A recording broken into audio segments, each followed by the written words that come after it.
में इस वीडियो में मैं सिर्फ और सिर्फ आपको यूपी की जीके कराऊंगा, यूपी स्पेशल जीके, ठीक है। तो वीडियो को लास्ट तक ध्यान से ज़रूर देखिएगा, बहुत ही इम्पोर्टेंट वीडियो होने वाली है। तो चलिए शुरू करते हैं वीडियो को बिना कोई देरी किए, ठीक है। तो आपका जो पहला क्वेश्चन होगा, देखिए क्वेश्चन आपको ऊपर दिख रहा होगा, प्रश्न नंबर 1, उत्तर प्रदेश का गठन कब हुआ था? जी हाँ, उत्तर प्रदेश का गठन कब हुआ था? आपके पास हर क्वेश्चन में 4 ऑप्शन दिए जाएंगे और आपको उसमें से बताना है कौन सा है। आपका जो सही आंसर है वो है बी, 1950। जी हाँ, 1950 ये हुआ था। 24 जनवरी 1950 को, 24 जनवरी 1950, ठीक है, उत्तर प्रदेश का गठन हुआ था 24 जनवरी 1950 में उत्तर प्रदेश का गठन हुआ। तो चलते हैं अगले क्वेश्चन की तरफ बिना कोई देरी किए। तो ये रहा हमारा अगला क्वेश्चन, आपको यहाँ पे दिख रहा होगा प्रश्न नंबर 2। इसमें आपसे पूछा है उत्तर प्रदेश की राजधानी क्या है? जी हाँ, उत्तर प्रदेश की राजधानी क्या है ये आपको पता ही होगा, खासकर सबको पता होता है कि उत्तर प्रदेश की क्या राजधानी है, क्योंकि ये तो हमें स्टार्टिंग से ही पढ़ाई जाती है। तो इसमें जो आपका सही आंसर है वो है ऑप्शन सी, लखनऊ। जी हाँ, उत्तर प्रदेश की राजधानी लखनऊ है। इसको आप नोट कर सकते हैं, वैसे नोट करने की कोई ज़रूरत नहीं है, ये आपको पता ही होगा पहले से ही स्कूल टाइम से। तो चलिए प्रश्न नंबर 3 की तरफ चलते हैं। ये रहा हमारा प्रश्न नंबर 3, जिसमें आपसे पूछा है क्षेत्रफल के हिसाब से उत्तर प्रदेश का सबसे बड़ा जिला कौन सा है? जी हाँ, उत्तर प्रदेश का सबसे बड़ा जिला कौन सा है? तो इसमें मैं आपको बता दूं, उत्तर प्रदेश का सबसे बड़ा जो जिला है वो है B, option B, Lakhimpur, Lakhimpur Kheri. जी हाँ, उत्तर प्रदेश में सबसे बड़ा जिला लखीमपुर खीरी है। इसी को सबसे बड़ा जिला कहा जाता है उत्तर प्रदेश का, लखीमपुर खीरी। तो चलिए अगले क्वेश्चन की तरफ चलते हैं, प्रश्न नंबर 4 पे अपने। तो आपके सामने ये रहा स्क्रीन पे प्रश्न नंबर 4, उत्तर प्रदेश का सबसे छोटा जिला कौन सा है? जी हाँ, ये भी प्रश्न आपका आता है कि उत्तर प्रदेश का सबसे छोटा जिला कौन सा है।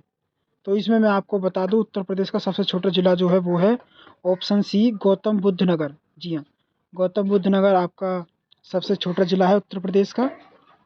इसको आप नोट कर सकते हैं, ये आपने शायद पहले नहीं सुना होगा, तो ज़रूर नोट कर ले। तो चलिए अगले प्रश्न की तरफ चलते हैं, प्रश्न नंबर 5 पर।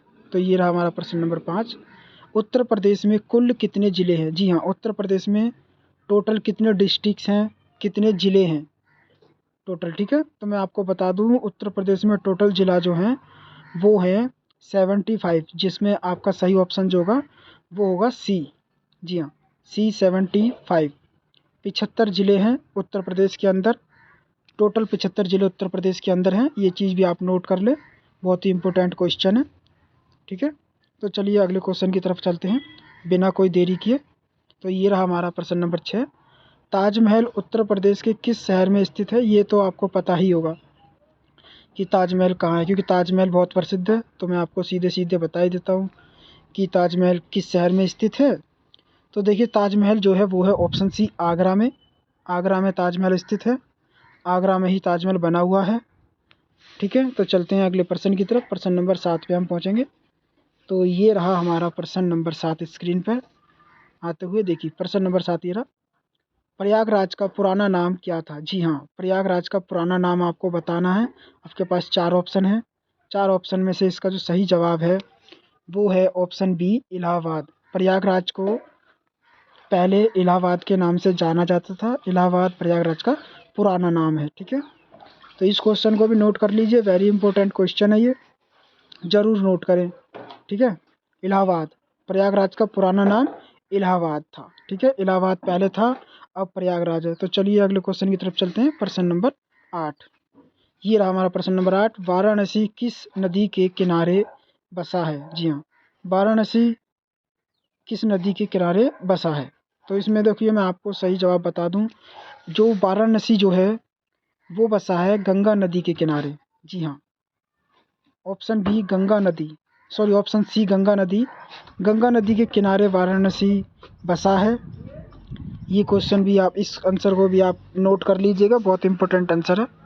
तो प्रश्न नंबर 9 की तरफ चलते हैं कोई देरी ना करते हुए। ये रहा हमारा प्रश्न नंबर 9, श्री राम जन्मभूमि के लिए के के लिए कौन सा शहर प्रसिद्ध है? जी हाँ, श्री राम का जन्म कहाँ हुआ था, ये क्वेश्चन है। ये थोड़ा सा घुमा के पूछा है कि श्री राम का जन्म कहाँ हुआ था और कौन सा शहर प्रसिद्ध है, तो ये भी सब आपको पता ही होगा। श्री राम का जो जन्म हुआ था वो हुआ था अयोध्या में। ऑप्शन बी है आपका इसमें। तो आपको ये तो ज़्यादातर सबको लोगों को पता ही होता है, ऑप्शन बी अयोध्या। ठीक है, अयोध्या में श्री राम का जन्म हुआ था, ये उनकी जन्मभूमि है। अगर ना पता हो तो प्लीज़ नोट कर लेना, ये बहुत इंपॉर्टेंट क्वेश्चन है। तो चलिए प्रश्न नंबर 10 की तरफ चलते हैं। ये रहा आपका स्क्रीन पे प्रश्न नंबर 10। कुंभ मेला कहाँ लगता है? ये तो बहुत प्रसिद्ध हुआ इस टाइम पे, आपको पता है। अभी तो कितनी न्यूज़ चल रही थी कुंभ मेले की। कुंभ मेले में एक से बढ़कर एक हादसे हो रहे थे, लेकिन आपको बता दूं आंसर इसका डी प्रयागराज है, सबको पता ही होगा। डी प्रयागराज में कुंभ मेला लगता है। ठीक है, तो चलिए अगले प्रश्न की तरफ चलेंगे बिना कोई देरी किए। ये भी याद रखना कि कुंभ मेला प्रयागराज में लगता है। ठीक है, ये कभी कभार ये भी पूछ लेता है प्रयागराज में कौन सा मेला ज़्यादा लगता है, मतलब प्रयागराज में कौन सा मेला प्रसिद्ध है। ठीक है, कौन सा मेला प्रसिद्ध है प्रयागराज के अंदर, तो बताना कुंभ मेला। और कुंभ मेला कहाँ लगता है? वो लगता है प्रयागराज में। ये चीज़ें नोट जरूर कर लेना। अगर चैनल को सब्सक्राइब नहीं किया तो यार चैनल को सब्सक्राइब जरूर कर ले। ठीक है, चलिए प्रश्न नंबर 11 पे आते हैं। ये रहा हमारा प्रश्न नंबर 11। नवाबों का शहर किसे कहा जाता है? जी हाँ, ये भी आपने बहुत सुना होगा, नवाबों का शहर। नवाबों का शहर किसे कहा जाता है? तो अगर आपको पता है तो ज़रूर बताइए कमेंट में, बाकी मैं बता देता हूँ। नवाबों का शहर कहा जाता है लखनऊ को। Option C Lucknow. जी हाँ, लखनऊ को नवाबों का शहर कहा जाता है, आपने ये सुना भी होगा वीडियोस में। ठीक है, तो प्रश्न नंबर 12 पे चलते हैं, कोई देरी ना करेंगे। ये रहा हमारा प्रश्न नंबर 12। पूर्व का मैनचेस्टर किसे कहा जाता है? जी हाँ, पूर्व का मैनचेस्टर किसे कहा जाता है? ये क्वेश्चन भी आप पहली बार सुन रहे होंगे। ये तो मैं बताऊँ आपका, इसका आंसर जो है वो होगा आपका कानपुर। ठीक है, कानपुर को पूर्व का मैनचेस्टर कहा जाता है, बिल्कुल करेक्ट जवाब है कानपुर। कानपुर को पूर्व का मैनचेस्टर कहा जाता है, ज़रूर नोट कर लीजिएगा। ठीक है, प्रश्न नंबर 13 पे चलेंगे अब हम बिना कोई देरी किए। ये रहा हमारा प्रश्न नंबर 13। उत्तर प्रदेश की प्रमुख पर्वत श्रृंखला कौन सी है? जी हाँ, उत्तर प्रदेश की प्रमुख पर्वत श्रृंखला कौन सी है?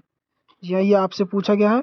इसका मैं आपको बता दूं, इसमें जो आपका सही जवाब जो है वो है ऑप्शन बी विंध्याचल। जी हाँ, विंध्याचल। विंध्याचल उत्तर प्रदेश की पूर्व प्रमुख प्रमुख पर्वत श्रृंखला है विंध्याचल, इसको याद रख लेना। ठीक है, और वीडियो को लाइक जरूर करो, चैनल को सब्सक्राइब करो। अगर आपका फ्रेंड भी तैयारी कर रहा है तो उसको शेयर कर दो। चलिए प्रश्न नंबर 14 ये रहा आपका स्क्रीन पर। बुंदेलखंड पठार किस क्षेत्र में स्थित है? जी हाँ, बुंदेलखंड पठार किस क्षेत्र में स्थित है? इस क्वेश्चन को बहुत ध्यान से सुन लीजिएगा। बुंदेलखंड पठार किस क्षेत्र में स्थित है? ये क्वेश्चन बहुत इम्पोर्टेंट है, आपने पहले नहीं सुना होगा। तो बुंदेलखंड जो है, बुंदेलखंड में ही, बुंदेलखंड में पठार जो है क्षेत्र। ठीक है, बुंदेलखंड पठार बुंदेलखंड क्षेत्र में ही स्थित हैं।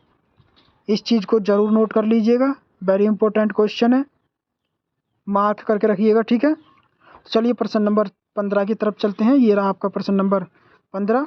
दूध की बौछार। जी हाँ, दूध की बौछार किस जिले से संबंधित है?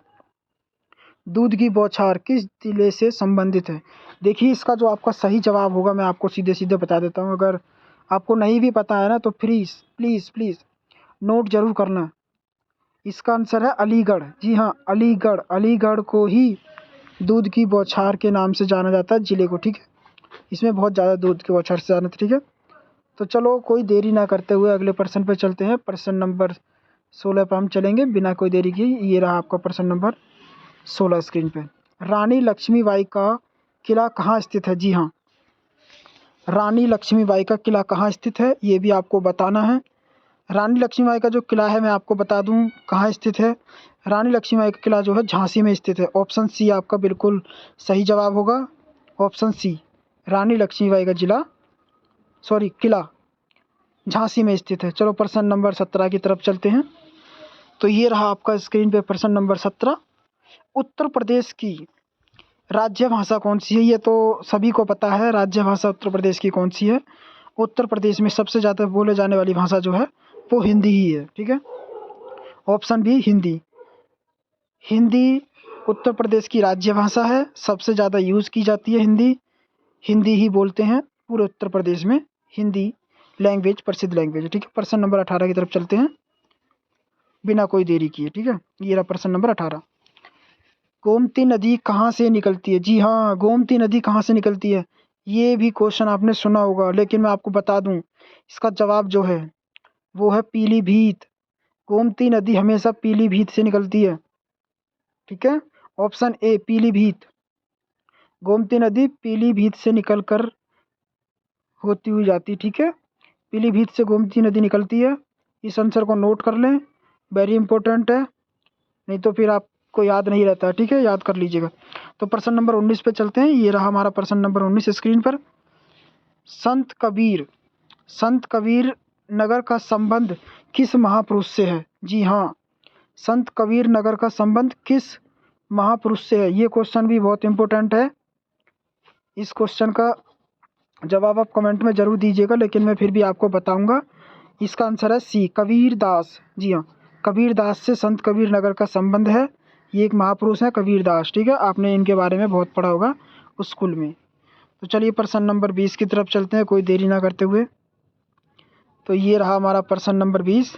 बनारस हिंदू विश्वविद्यालय BHU कहाँ स्थित है? जी हाँ, ये तो आपको पता ही होगा, जब वो आपको नाम से पता चल रहा है कि कहाँ स्थित है। ठीक है, बनारस हिंदू विश्वविद्यालय BHU कहाँ स्थित है?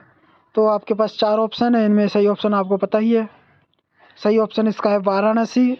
वाराणसी में बनारस हिंदू विश्वविद्यालय स्थित है।